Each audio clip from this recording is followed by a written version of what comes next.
것입니다. 이 세상 모든 교회가 초대교회로 돌아가게 하는 것입니다. 강물의 깨끗함은 상류 즉 수원지가 얼마나 깨끗한가에 달려 있습니다. 그래서 우리 교회는 성경으로 돌아가기 위해서 21세기에 초대교회를 구현하고자 노력하고 있는 것입니다. 사도행전 20장 7절 상반절에 보게 되면 그 주간의 첫날에 우리가 떡을 떼려 하여 모였더니 라고 했습니다. 여기서 주의 만찬을 의미하는 것입니다. 여러분이 여기에 기록된 말씀을 원어로 이해해 보면 그 주간의 첫날, the first day of the week, 그 주간의 첫날에 우리가 떡을 떼려 하여 모였더니 라고 하는 말의 시제가 현재 진행형임을 알 수가 있습니다. 계속되는 행위를 말씀하시는 것이지 단회적 행동을 의미하는 것이 아니라고 하는 것입니다. 사실 같은 용어가 고린도전서 16장 2절에서 헌금할 때 사용되는 말씀이 또한 있습니다. 매주 첫날에 너희 각 사람이 수입에 따라 모아 두어서 내가 갈 때에 연부하지 않게 하라고 말씀했습니다. 여러분은 교회가 우리가 헌금을 해야 되는데 1년에 한두 번 하겠다, 분기마다 한 번씩 하겠다, 아니면 한 달에 한 번씩 하겠다라는 말을 들어보지 못했을 것이라고 생각을 합니다. 우리는 고린도전서 6장 12절의 말씀대로 the first day of the week, 매주 첫날에 해야 된다라고 하는 것입니다. 마찬가지로 주님의 만찬도 매주 해야 되는 것입니다. 그런데 우리는 주님의 만찬을 매주 해야 되는데 매주 할 수가 없습니다. 그러나 우리는 예수 그리스도의 십자가를 쳐다보므로 우리의 삶 속에 성령이 주는 감동의 의미를 깨달을 수가 있습니다라고 하는 분들이 많이 있는 것을 경험할 수가 있습니다. 주님의 만찬은 우리들에게 겸손한 묵상이 됩니다. 따라서 1년에 우리들이 주님의 만찬을 몇 번 하는가의 빈도수는 의미를 한번 생각하는 것보다 더 중요하다라고 하는 것입니다. 매주 정기적으로 주님의 만찬을 집행하는 것은 생활의 의미를 깊이 이해하고 있고 또 주님의 만찬은 대단히 중요하다라고 하는 것을 우리의 행동으로 보여주는 것이라고 말씀을 드릴 수가 있는 것입니다. 오늘 설교 본문의 첫째로 주님의 만찬은 매주 주님의 은혜를 기념하는 것임을 생각을 해 보겠습니다. 고린도전서 11장 23절로 25절에 바울 선생은 내가 너희에게 전한 것은 주께 받은 것이니 곧 주 예수께서 잡히시던 밤에 떡을 가지사 축사하시고 떼어 이르시되 이것은 너희를 위하는 내 몸이니 이것을 행하여 나를 기념하라 하시고 식후에 또한 그와 같이 잔을 가지시고 이르시되 이 잔은 내 피로 세운 새 언약이니 이것을 행하여 마실 때마다 나를 기념하라 하셨으니 라고 하셨습니다. 사랑하는 성도 여러분, 그리스도인들에게 있어서 주님의 만찬은 예수 그리스도의 십자가의 죽음과 장사 지냄과 부활을 기념하는 성례라고 하는 것입니다. 그리고 주님의 만찬은 유대인의 배경을 가진 사람들에게는 더 많은 의미를 주므로 하나님의 전지전능하심을 나타내는 것입니다. 주님의 만찬은 유월절에 근거를 두고 있습니다. 성경 주석학자이며 역사적인 역사학자인 졸라 레빗은 유월절에 대하여 기술을 하고 있습니다. 그분은 유월절과 주님의 만찬은 대단히 깊은 상관관계를 가지고 있음을 보여주고 있습니다. 그는 무교병 즉 누룩이 들어가 있지 않은 빵은 세 조각으로 깨어진다고 했습니다. 중간 부분은 숨겨진 부분이라고 했습니다. 이 부분은 흰떡에 의해서 숨겨져 있다고 했습니다. 식사의 마지막 때까지 이 부분은 숨겨져 있다고 했습니다. 현대 유대인들도 유월절 식사 때 이 숨겨진 부분을 찾는 프로그램을 즐겁게 생각한다고 하는 기록이 남아 있습니다. 유대인 아이들은 무교병의 중간 부분을 찾기 위해서 온 부엌을 다 뒤진다고 했습니다.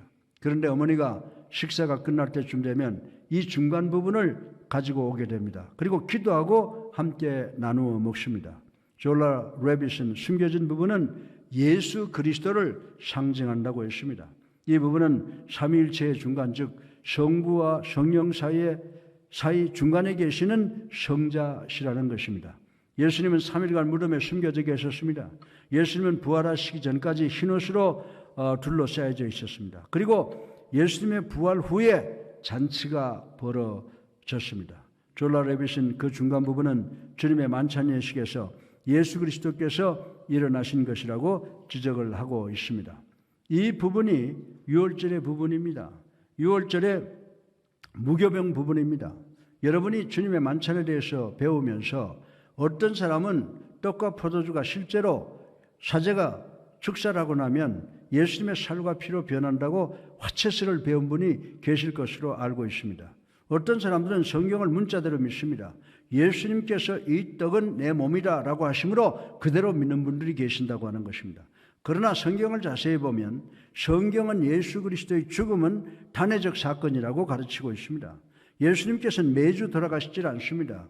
주님의 만찬은 예수 그리스도의 죽음을 매주 나타내는 것입니다.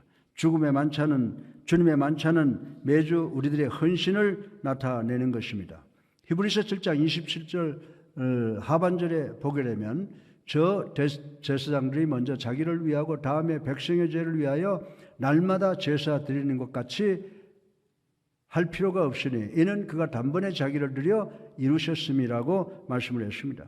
예수님께서 떡을 들어 축사하시고 이는 내 몸이라, 잔을 들어 축사하시고 이것은 내 피다라고 하신 것은 상징적, 심발릭하게 말씀하셨다고 말씀을 성경은 해주고 있습니다. 예수님께서는 사람들이 당신을 영원히 기억하기 위해서 동상을 세우거나 흉상을 세우거나 기념탑을 세우라고 하시지 않으셨습니다. 만약 우리가 예수님의 흉상이나 동상을 세웠다면 시간이 지나면 다 무너지게 되어 있습니다.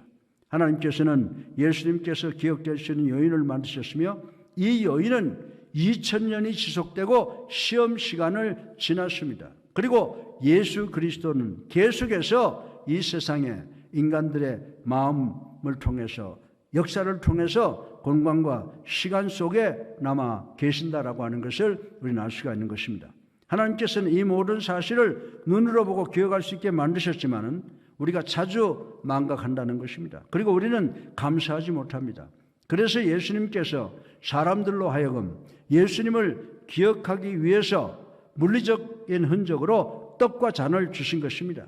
예수님께서 주님의 만찬을 제정하신 것을 통해서 에레미야 31장에서 새로운 언약을 예언하신 것을 성취하셨다라고 하는 것입니다. 새로운 언약은 예수 그리스도께서 십자가에 달리신 것을 통해서 발견됩니다. 우리가 매주 떡과 잔을 먹고 마시는 것을 통해서 예수 그리스도께서 세우신 새 언약을 기념하고 기억하게 된다는 사실을 우리는 분명히 알아야 된다라고 하는 것입니다. 그리고 십자가 위에서 다 이루었다라고 하셨습니다. 다시 말해서 예수님을 통해서 하나님의 뜻이 이루어졌다는 것입니다. 예수님께서는 우리의 죄를 대속하기 위해서 희생의 제물이 되셨습니다.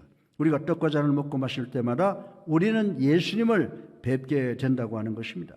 예수님께서는 얼굴에 침을 뱉는 수모를 당하셨습니다. 머리에 가시관을 쓰셨습니다. 매를 맞았습니다. 십자가 위에서 손과 발에 대못을 받으셨습니다. 옆구리에 창을 받으셨습니다. 끝내 숨을 거두셨습니다. 바울 선생은 로마서 5장 8절을 통해서 우리가 아직 죄인 되었을 때에 그리스도께서 우리를 위하여 죽으심으로 하나님께서 우리에 대한 자기의 사랑을 확증하셨느니라고 하셨습니다. 아멘.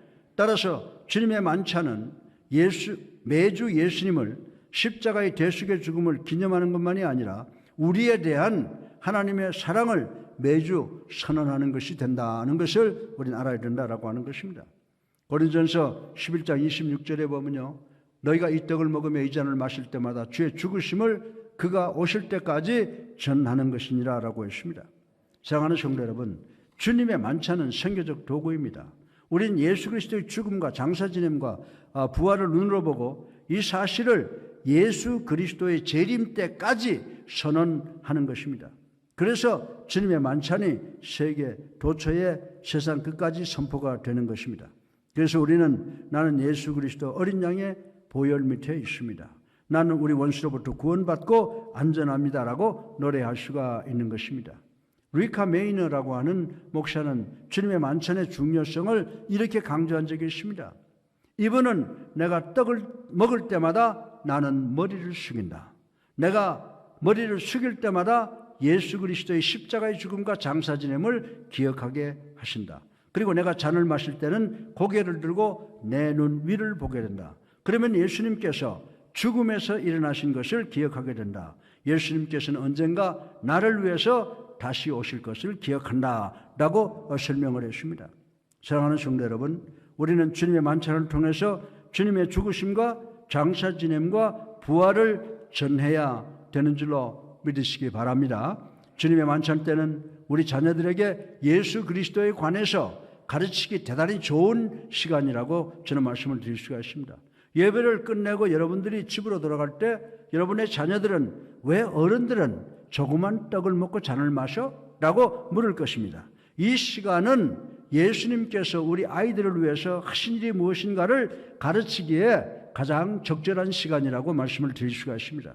그렇기 때문에 주님의 만찬 시간은 아직도 예수님을 자신의 구세주로 살아계신 하나님의 아들로 영접하지 못한 분이 결단하시기 가장 자연스러운 시간이라고 말씀을 드릴 수가 있습니다. 왜냐하면 주님의 만찬에 참여한다는 것은 예수님께서 자신들의 구세주가 되시고 살아계신 하나님의 아들이 되신다는 것을 이해하고 믿는 시간이 될 수 있기 때문입니다. 교인들이 이 진리를 이해할 때 예수님을 구세주로 살아계신 하나님의 아들로 믿고 영접하고 세례받고 주님의 만찬에 참여하게 되는 것인 줄 믿으시기를 주님의 이름으로 축원합니다. 둘째로 주님의 만찬은 매주 시험을 치는 것임을 생각해 보겠습니다. 고린도전서 11장 27절로 29절에 그러므로 누구든지 주의 떡이나 잔을 합당하지 않게 먹고 마시는 자는 주의 몸과 피에 대하여 죄를 짓는 것이라. 사람이 자기를 살피고 그 후에야 이 떡을 먹고 이 잔을 마실지니 주의 몸을 분별하지 못하고 먹고 마시는 자는 자기의 죄를 먹고 마시는 것이니라. 아멘. 다시 말해서 우리가 예수 그리스도의 십자가의 희생의 죽음을 수용할 가치가 있는 대상이 아니라는 것입니다.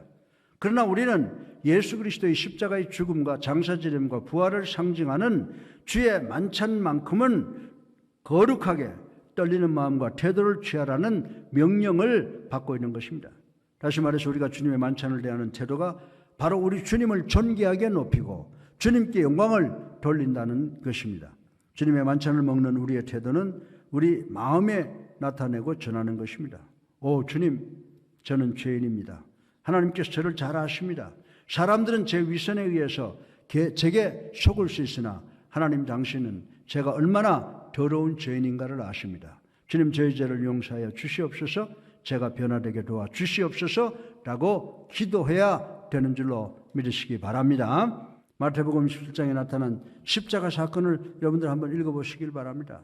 여러분의 지나간 주간의 삶을 되돌려 보시길 바랍니다. 여러분은 삶이 하나님의 영광에 이르지 못함을 깨닫게 될 것입니다. 그러면 여러분은 여러분의 삶을 새롭게 정리하시고 예수님께서 여러분을 위해서 무엇을 하셨는가를 생각해 보시고 주님께 감사드리는 여러분 모두가 되시기를 주님의 이름으로 축원합니다. 셋째로 마지막으로 주님의 만찬은 우리 주님과 성도 그리고 성도와 성도가 하나 되게 함, 다시 말해서 연합하게 한다고 하는 것을 생각을 해 보겠습니다. 사랑하는 성도 여러분, 우리 모두는 주님의 만찬에 참여하는 것을 통해서 예수 그리스도의 갈보리 언덕 십자가의 죽음과 장사 지냄과 부활을 믿는 것으로 연합하여 하나가 되게 함으로 주님의 완벽함 때문에 우리가 완벽하지 못하지만 완벽하게 되었다고 하는 사실을 믿는 우리가 되시기를 주님의 이름으로 축원합니다. 따라서 믿지 않고 교회를 방문하는 방문객은 주의 만찬에 참여할 수가 없습니다. 그러나 믿는 성도들이 주님의 만찬에 참여하는 것은 우리가 주님과 그리고 우리 성도들이 하나가 되는 아주 깊은 의미가 있다고 하는 것을 인식을 해야 된다라고 하는 것입니다. 여러분은 믿는 사람과 믿지 않는 사람의 먹는 것에 대한 차이가 무엇인지 아십니까? 우리 성도들은 주의 만찬을 먹고 마시는 것은 과거의 사건, 갈보리 언덕 예수 그리스도의 십자가의 사랑을 기억하고 그 사랑을 기억하고 미래의 천국 소망을 갖기 위해서다라고 하는 것입니다. 그러나 세상에 먹는 떡과 마시는 잔은 과거를 잃어버리고 존재하는 미래 소망으로부터 도망하려는 것이라는 사실을 우리는 알아야 된다라고 하는 것입니다. 주의 만찬을 먹고 마시는 것은 우리 모두에게 우린 예수 그리스도의 십자가를 지고 예수 그리스도와 그리고 성도가 연합하여 예수 그리스도를 따름으로 언젠가 있을 하늘나라의 소망을 성취하기로 서로가 말하고 이해하고 격려하는 예식이라는 사실을 우리는 알아야 된다라고 하는 것입니다. 고린도전서 10장 16절에 우리가 축복하는 바 축복의 자는 그리스도의 피에 참여함이 아니며 우리가 떼는 떡은 그리스도의 몸에 참여함이 아니냐라고 했습니다. 이는 참여하는 것을 통하여 하나로 연합하는 예식입니다. 얼마 전에 저는 목회자 부부 수양회에 우리 집사람과 아내와 참여를 했습니다. 우리가 그 세미나에 참여하기 전에 우리가 해야 되는 것은 배우자들에 대하여 50가지의 장점을 써내야 했습니다. 제가 제 아내의 장점 50여 가지를 쓰는 것은 대단히 어려운 일이었습니다. 그러나 저는 우리 집사람이 나의 50가지 장점을 쓰는 데는 별로 문제가 되지 않으리라고 생각을 했습니다. 우리 집사람이 내 장점 40여 가지를 쓰고 있었습니다. 아마 제 아내가 제 장점을 아마 엿가락 늘리듯이 늘리느라고 진땀을 흘렸을 것이라고 생각을 해봅니다. 괜찮은 사나이, 운동을 잘하는 사이, 성질이 개떡 같은 사나이, 그리고 잘생긴 사나이 등등으로 쓰여져 있을 것이라고 생각합니다. 그러나 제 아내가 저에 대해서 써놓은 것 중에 저를 감동케 하는 것이 딱 하나 있었습니다. 제가 집례하는 주의 만찬을 먹고 마시는 것이 좋다, 이렇게 쓴 것을 읽어보았습니다. 사랑하는 성도 여러분, 주의 만찬에 참여하는 우리 모두는 조용하게 기도해야 됩니다. 우리는 이 성전 안에 있는 모든 성도는 그리스도 안에서 하나이며 더욱이 우리는 예수 그리스도와 하나가 된다는 것을 생각하고 감사해야 되는 줄로 믿으시기 바랍니다. 우리를 향한 그리스도의 사랑의 상징을 생각해 보는 것입니다. 그리고 그 상징, 우리를 사랑하셔 십자가에 달려 들어가신 예수 그리스도의 그 살과 그 피를 먹고 마시는 것입니다. 이사야 선지자는 주의 만찬이 제정되기 오래전에 주님의 만찬에 대해서 예언을 했습니다. 이사야서 53장 5절을 우리 다 같이 한번 읽어보실까요? 시작. 그가 찔림은 우리의 허물 때문이요 그가 상함은 우리의 죄악 때문이라. 그가 징계를 받음으로 우리는 평화를 누리고 그가 채찍을 맞음으로 우리는 나음을 받았도다. 아멘. 마틴 루터는요, 우리가 우리 주머니에 못을 항상 가지고 다녀야 된다라고 했습니다. 예수 그리스도께서 가신 그 길에 대해서 우리가 책임을 져야 된다라고 하는 말씀인 것입니다. 우리는 주님의 만찬에 참여하기 전에 우리는 우리를 살펴야 됩니다. 우리가 예수님과 올바른 관계를 맺고 있는가를 확신을 가져야 됩니다. 우리가 잘못하면 예수 그리스도의 갈보리 언덕의 사랑의 십자가 희생을 옛날에 한낱 이야기가 되어서 사라져버리는 경우가 있다고 하는 것입니다.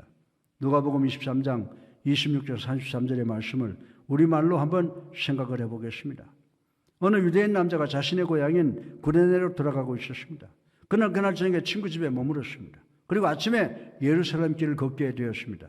일반적으로 예루살렘으로 들어가는 문은 붐비었는데 그날은 이상하게도 나오는 문이 붐비게 되었습니다.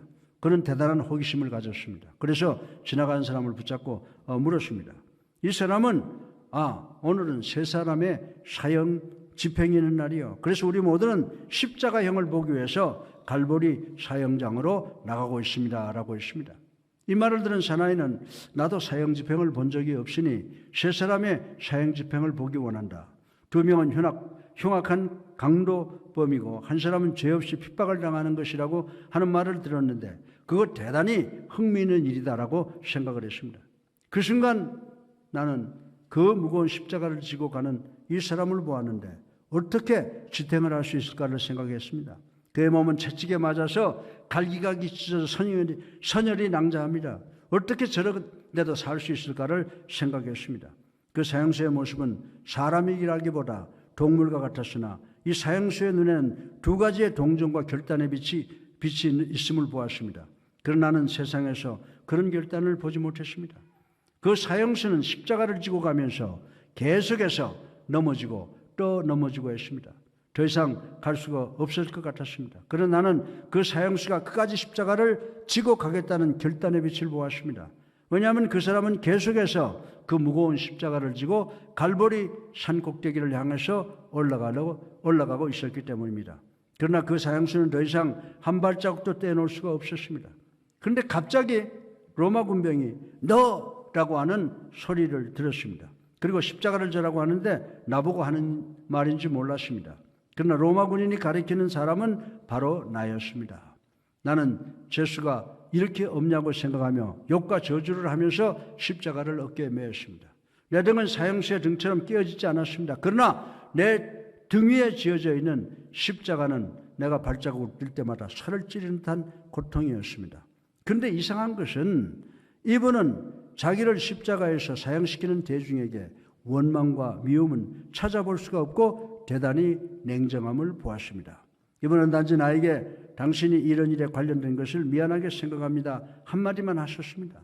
난 골고다 언덕에 도착해서 십자가를 그 사형수에게 돌려드렸습니다. 그리고 나는 관중 속으로 숨어들어서 잔인한 십자가형을 구경하게 되었습니다.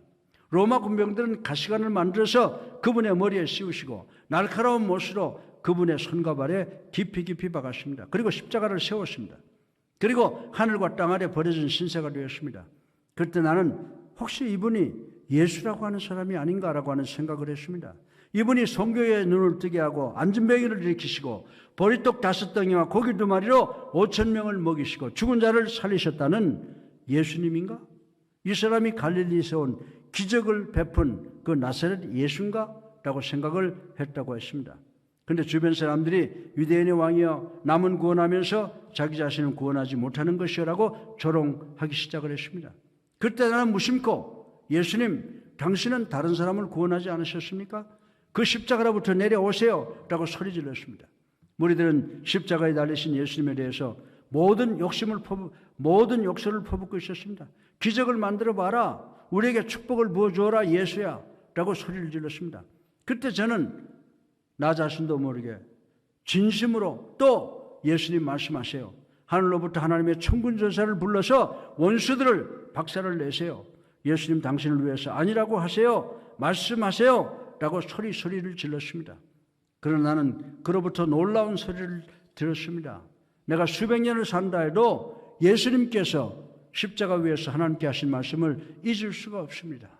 누가복음 23장 34절에 그분은 아버지여 저들의 죄를 용서하소서 저들은 저들이 하는 짓을 알지 못하나이다 라고 기도했습니다. 그 말씀을 듣는 순간 내 눈에는 뜨거운 눈물이 흐르기 시작을 했습니다. 그리고 가장 중요한 것은 그분이 지는 그 십자가, 그분의 죽음은 내 죄 때문이라고 하는 것을 깨달았습니다. 예수님의 십자가는 내 평생 최고의 영광이 되었습니다. 예수님은 사랑의 최고의 본체이시기 때문에 가장 더러운 죄인인 나를 진정으로 사랑하여 주셔서 나를 위하여 돌아가시고 나를 변화시켜 주셨습니다 라고 고백을 했다고 하는 것입니다. 저는 이 전장을 생각해 보면서 이 고백이 시몬으로 하여금 구레네 시몬, 즉 나중에는 그의 부인이 바울의 양 어머니가 된 그런 사람이 되지 않는가라고 저는 생각을 해봅니다. 사랑하는 성도 여러분, 이 스토리는 하나님의 독생 성자께서 위대하신 구세주가 되시고 살아계신 하나님의 아들이 되셨다고 하는 것입니다. 여러분과 나를 위해서 십자가 위에서 돌아가셨다고 하는 것입니다. 누구든지 십자가에서 돌아가시고 장사 지내시고 부활하신 이분을 믿으면이라고 하는 말씀은 그분의 최고의 약속입니다. 멸망치 않고 영생을 얻게 될 것이다라고 하는 말씀은 우리 모두에게 위대한 유산, 소유가 될 것이라고 전 여러분들에게 말씀을 드리겠습니다. 결론적으로 요한복음 6장 53절과 54절을 우리 다 같이 한번 읽어보겠습니다. 예수께서 이르시되 내가 진실로 진실로 너에게 이르노니 인자의 살을 먹지 아니하고 인자의 피를 마시지 아니하면 너희 속에 생명이 없느니라. 내 살을 먹고 내 피를 마시는 자는 영생을 가졌고 마지막 날에 내가 그를 다시 살리리니. 아멘. 우리 모두는 매주 이 떡을 먹고 잔을 마심으로 2000년 전의 사건, 즉 예수 그리스도의 십자가에 죽음과 장사지냄과 부활하셨다는 복음을 오늘을 살아가는 우리는 오늘 이 사실을 믿고 순종함으로 내일 미래의 어느 날 우리 예수님께서 재림하실 때 우리도 주님과 함께 부활하여 천국 입성의 소망을 성취하시는 여러분 되시기를 주님의 이름으로 축원합니다. 그리하여 천국에서 영생 복락하는 우리 예수 사랑교회 성도님들 되시기를 주님의 이름으로 축원합니다.